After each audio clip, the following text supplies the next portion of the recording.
Laptop चाहो इस्लामाबाद आओ जिंदे कने कहनी और लैपटॉप घिनो क्यों क्योंकि तुसा आसो मैं तो सिखे सा डॉलर किमें कमीने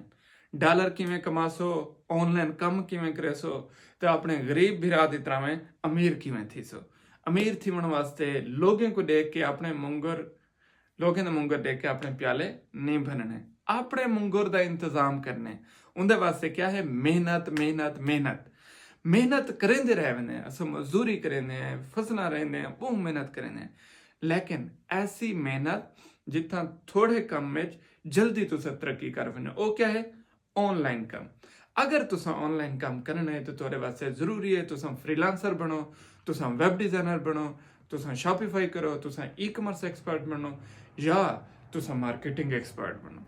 इन वास्ते जरूरी है तो एक लैपटॉप 2 महीने जी हाँ अगर तुसा मेरे कने आसो तो कने एक लैपटॉप होना चाहिए 2 महीने का बंदोबस्त होना चाहिए तुसा इस्लामाबाद आसो असां तो सिखे सो तो तुसा काबिल थी वैसो कि हुण डॉलर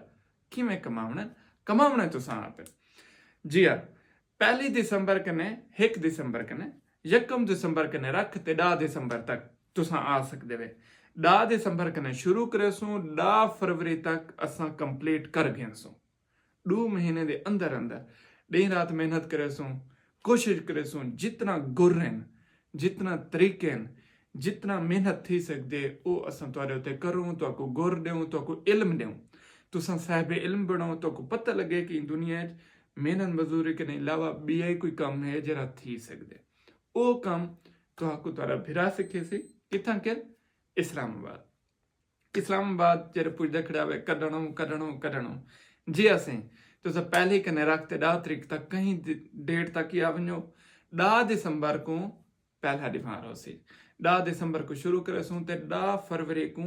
आखिरी ॾिमार हो सी 10 फरवरी को तुसा काबिल हो सो तो पता हो सी कि ई कॉमर्स क्या है और तुसा क्या कर सकते हो तो पता हो सी वेब डिजाइनिंग कितना बड़ी फील्ड है और तुसा इंदे च एक्सपर्ट है और तो पता हो सी फ्रीलांसिंग अपवर्क या फाइवर दे उत्ते तुसा किवें काम करना है और अपनी प्रोफाइल को किमें रैंक करने ये सारा कुछ इंशाअल्लाह तबारक व तआला 2 महीने के अंदर तुहाको सिखाया वैसे तो कुछ ऐसे जेरे आदमी से इस्लामाबाद नहीं से आ सकते या इस्लामाबाद पाला ज्यादा थे पौंदे ठंड ज्यादा होंगे हवा ज्यादा होंगी है सर्दी ज्यादा लगती है तो उन्हें वास्ते तुम इडे ना हो तुम देरे लगे वनो तुम बहावलपुर लगे वनो तो पता है 3 इंस्टीट्यूट हैं मेरे बहावलपुर डेरा गादी खान ते इस्लामाबाद ये 3 तुहारे वास्ते हाजिर हैं क्राइटेरिया थोड़े जे चेंज है क्योंकि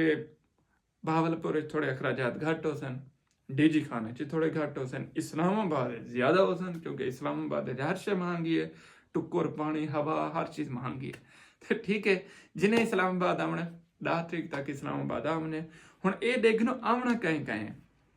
जो ऑनलाइन काम करने का शौक हो जां फ्रीलांसिंग सीखनी हो जां ई कॉमर्स सीखनी हो जां शॉपिफाई स्टोर डिजाइनिंग सीखनी हो जां वैब डिजाइनिंग सीखनी हो जां फाइवर दे उत्ते अपने आप को मजबूत करना हो जां अपवर्क ते अपने आप को काबिल बनाना हो वो आ सकते हैं उन्हें वास्ते असां हाजिर हैं बिन्हें कर सकते हैं माजरत तुसा सारे नाल असां तुहारे नाल असां तुहारे को मेहनत करे सूं असां तुहाको काबिल बड़े सूं असां तुहाको अपना इल्म देसूं अपना तजर्बा देसूं अपने जेरे गुर रहन वो सीखे सूं तुहारा काम क्या है तुसा तवज्जो करनी है मेहनत करनी है वालदैन दे पैसे हलाल करने हैं उस्तादें दी मेहनत हलाल करनी है वालदैन दा फर्मा बरदार रहना है तो उस्तादें दा ही फर्मा बरदार रहना है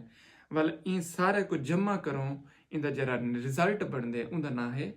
कामयाबी हासिल करो।